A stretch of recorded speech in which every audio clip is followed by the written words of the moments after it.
Bonjour, bon peuple de Dieu. Dans la Bible, dans la Genèse, les premières pages de la Bible, il faut le relire plusieurs fois pour bien assimiler.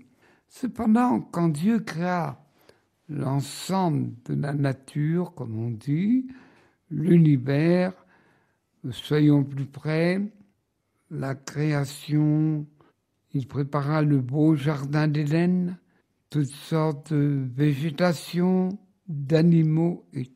Mais une chose qu'on a peut-être appris dans la Bible dit Dieu, cela est bon. Mais quand il créa l'homme à son image, à sa ressemblance, il a dit cela est très bon, très bon. Il a créé l'homme dans toute sa beauté. Bien sûr, dans la personne de l'homme, il y a 3 dimensions. L'âme, tissée d'amour au sommet. C'est l'âme qui guide. Alors on dit âme spirituelle, l'esprit, éclairé par la divine sagesse. Et le corps, ou chair, ça dépend des traductions, docile à l'esprit. Et Dieu avait créé l'homme et la femme de toute beauté, l'incorruptibilité, c'est-à-dire ne pas connaître la mort physique. Ces 2 premiers parents n'étaient pas troublés par aucune des tentations. L'orgueil dominait sur tout, soit de toute puissance, et aussi convoitise de la chair, la convoitise des yeux. On veut tout savoir, et la richesse. Je reprends parce que c'est des textes qu'on n'en parle pas beaucoup. Il ne veut pas enfanter dans la douleur. Travailler, c'était une joie, maintenant c'est travailler à la sueur de son front et retourner à la terre. Voilà ce que dit la Genèse. Mais on peut le dire d'une autre manière pour être compréhensible. Ni mourir, ni souffrir par l'enfantement et travailler dans la joie. L'homme était de toute beauté. Mais pourquoi? Alors c'est la pédagogie de Dieu. Toujours, à travers la Bible, à travers nos événements, on est toujours averti. L'exemple le plus simple, quand un enfant, vous l'éduquez, la plus simple chose, ne pas jeter la nourriture par terre. On avertit, on corrige, on prend de la patience. Je répète, Dieu avertit toujours. Et ce fut le cas pour nos parents. Ils étaient dans un jardin où tout était de toute beauté. Il n'y avait pas de vengeance, il n'y avait pas de rivalité, comme dirait aujourd'hui ce paradis. Et la Bible parle dans le jardin d'Éden, dont il reste en mémoire 2 fleuves, le Tigre et le Frate, et 2 autres fleuves. Et là, Dieu, pour garder le bonheur, leur dit une condition. Ah, il ne faut pas manger de ce fruit, de cet arbre, du fruit de l'arbre, ce qu'on appelle aujourd'hui l'arbre de la connaissance du bien et du mal. Et comme vous le savez, hélas, ils se sont fait avoir. Et ils ont perdu les qualités, le bonheur, et à cause de leur désobéissance, il est vrai qu'ils ont été trompés, mais vachement trompés. Que ce soit la femme ou l'homme, tous les 2 ont été trompés. Et à cause de ça, il travaillera à la sueur de leur front, retourner à la terre et enfanté dans la douleur. Mais vous me direz, mais qu'est-ce que c'est que cette histoire? Il faut lire attentivement. Dieu aurait pu dire, mais nous n'avons pas la science infuse et nous vivons toujours cette conséquence de la désobéissance de nos premiers parents. Mais toutefois, Dieu aurait pu dire, puisqu'il en est ainsi, j'efface tout de la terre. Non, Dieu voulut et veut toujours redonner à la nature, à l'homme humain, le rachat. C'est dans le grand mystère chrétien qu'on n'admet pas. Mais je ne vais pas tout vous expliquer parce que vous expliquez tout, il y a des prises de tête et on dit « Oh là là, commence à nous barber celui-là ». Mais une chose importante, Dieu respecte la liberté. Dieu ne nous prend jamais à tête, je avertis. Dieu nous avertit. Dieu nous avertit. Aujourd'hui, dans l'ensemble de l'univers, l'homme aussi, les animaux lui étaient obéissants. C'est lui qui a donné le nom à chaque animal.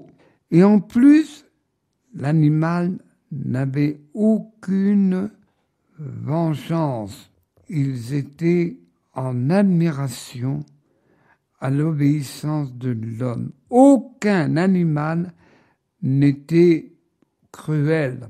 Et ça, on le trouve dans Isaïe. Oh, vous me dites, oh, il rêve celui-là. On attend le bonheur.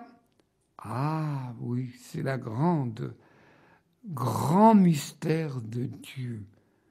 La liberté des enfants. La fois prochaine, on ira plus approfondissement. Et si vous voulez savoir où c'est dans les premiers chapitres de la Genèse. Mais on a besoin de méditation et le livre sacré de la Bible, il ne se lit pas comme un roman feuilleton. Il faut le lire, le relire, le digérer comme les vaches qui digèrent la nourriture. Voilà une des premières parties. Maintenant, passons, et je tiens à dire, en effet, Sainte Hélène est fêtée, et c'est un nom qui est encore bien connu et usé, donné aux enfants, surtout aux jeunes filles. Sainte Hélène est fêtée le 18 août. Mais qui est cette femme? En effet, elle est née en Turquie, je dis à peu près les dates, en 255. Et là, elle peut rappeler à Dieu en 328, c'est-à-dire 4e siècle. Elle n'était pas brillante, elle était servante d'auberge. Elle avait 16 ans et les officiers pouvaient prendre, boire, manger surtout des fruits. Et là, un homme la regarda, Constance Clore, qui était un officier supérieur, et lui propose, et lui dit, tu es toute belle, alors je te prends comme seconde épouse. Alors attention, on n'est pas dans une mentalité chrétienne. Et cette femme lui dit, je suis chrétienne. Et elle lui dit, comment j'ai connu Christ? Je l'ai connu et je aime. C'est par Saint-Pierre que j'ai connu. Et bien sûr, il lui dit, Clore, que tu sois chrétienne, ça m'est égal. Viens avec moi, suis-moi. Et elle le suivit. Aussi, de cette union naquit le fils Constantin. Et quand il fallait suivre un officier supérieur, Constantin était intelligent, énergique, il avait un gros dépôt, très coléreux. Hélène, bien sûr, suivit son mari Chlore. Et là, elle se déplaça. Elle connaît la vie des camps. Soit on habite sous une tente ou un chariot basé de cuir, c'est-à-dire de peau d'animaux. Constance Chlore, le père, était un officier admiré et aimé de ses hommes à lui. Mais les Constances. Cependant, Constance respectait les chrétiens, mais lui, il restait fidèle à ses dieux. Et quand Dioclétien, le dernier tyran, empereur, fit beaucoup de persécutions, surtout à la ville de Rome où il siégeait, Constance Chlore avait la confiance de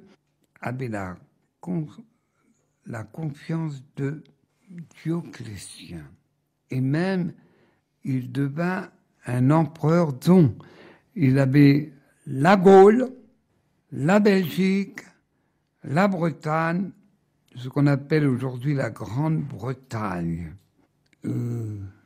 Aussi, elle a été séparée souvent, Hélène, de son enfant Constance. Mais pendant 10 ans, Constance Chlore l'a emmenée 10 ans et elle en fut séparée. Mais toutefois, cette femme a appris ce que c'est la séparation. Et pour une femme être séparée de son gamin, oui, Constantin a pris l'arme des armes, tout ce que les soldats, les futurs empereurs devaient connaître, autant construire, autant nager, autant diriger les hommes. Il était toujours souvent avec son père. Et quand lui mourut, Constance Chlore, d'une maladie, il fut vite emporté. Et aussitôt, son fils, en âge de diriger, il était estimé de ses hommes, car il avait un don en lui de savoir bien organiser, bien diriger et gagner les batailles. L'Empire romain à l'époque avait à affronter, malgré la grandeur de cet empire, il y avait toujours des hordes sauvages, comme on appelait à l'époque, des hommes affamés, et ils devaient défendre les frontières pendant des années et des années. Mais l'homme est l'homme. 2 empereurs, Galère et Constance, et aussi sa mère dit à son fils Constantin, j'ai connu la misère, les humiliations, le désespoir. Fais confiance aux chrétiens, c'est les plus fidèles. Et là, Constantin fut confronté à un autre empereur, Maxence, car il ne faut pas oublier, il y avait la guerre des chefs, et ça a toujours existé. Maxence était un empereur qui savait diriger, je ne sais pas, mais il avait beaucoup plus d'hommes.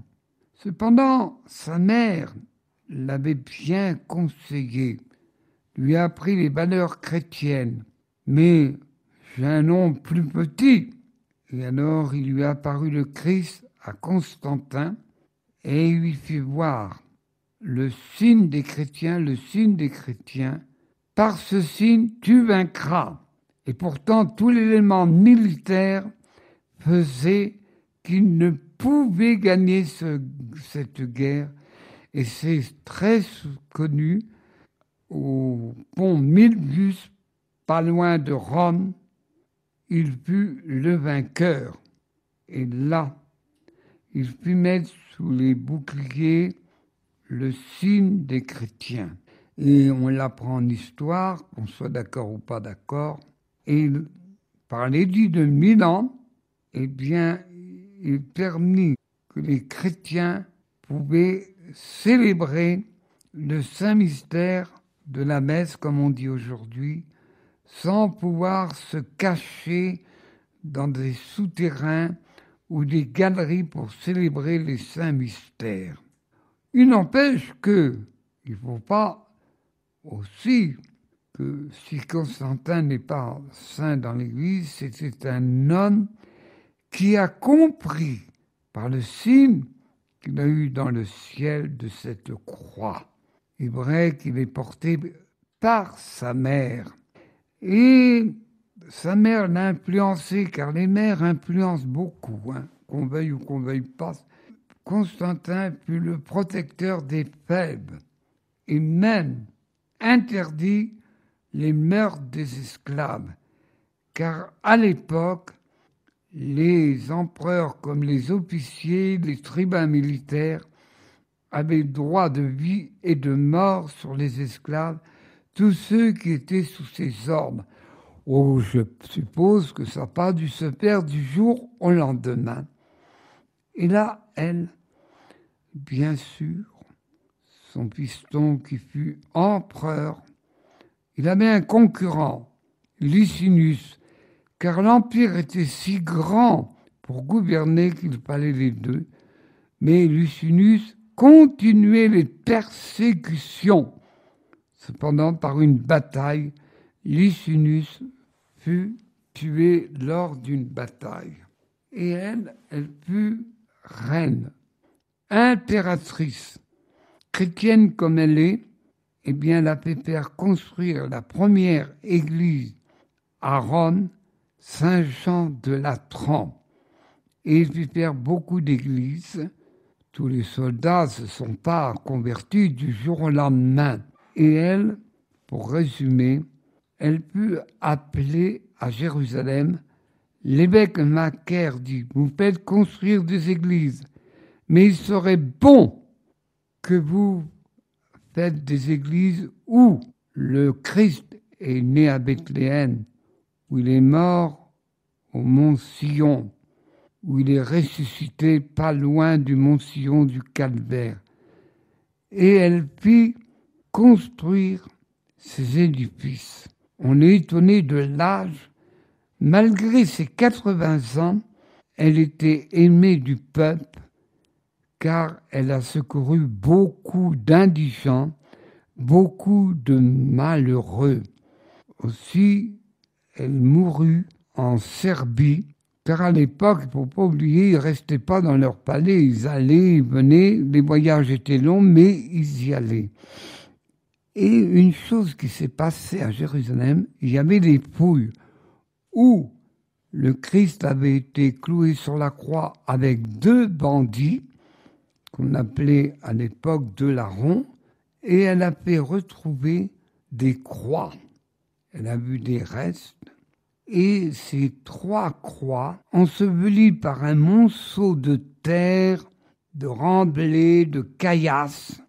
Elle a dit, mais comment on peut reconnaître la croix du Christ? Alors, c'était les méthodes de l'époque. Aujourd'hui, on rigolerait fortement, mais fortement. On reconnut que cette croix a été clouée le Christ, on mit un mort qui ressuscita. Et par cette croix, qui resta longtemps et encore aujourd'hui, le signe du chrétien par excellence est la croix. Quelques siècles après, dans une ville, les Anglais avaient envahi ce coin et il y eut dans le ciel une grande croix. Et là, les gens compris que les Anglais devaient déménager. Aujourd'hui, dans nos mentalités, nous ne comprenons pas de respecter les nations de chaque peuple, les civilisations. Et une autre, beaucoup plus près de nous, qui est assez mystérieuse. Il parut une croix dans le ciel en Russie en l'an 2010, une croix à Saint-Pétersbourg et une croix en Russie. Et une croix demandée par une vision, mais très contestée, très condamnée, la croix de Dozulé.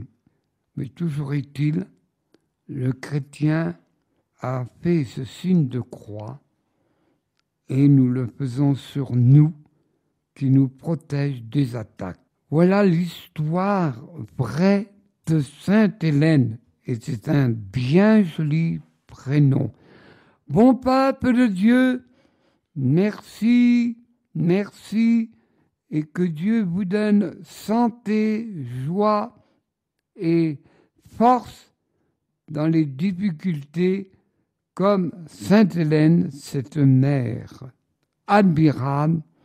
Elle est semblable à une grande célèbre, Saint Monique et Saint Augustin. Mais ça, c'est une autre histoire. Merci à toi, bon peuple de Dieu.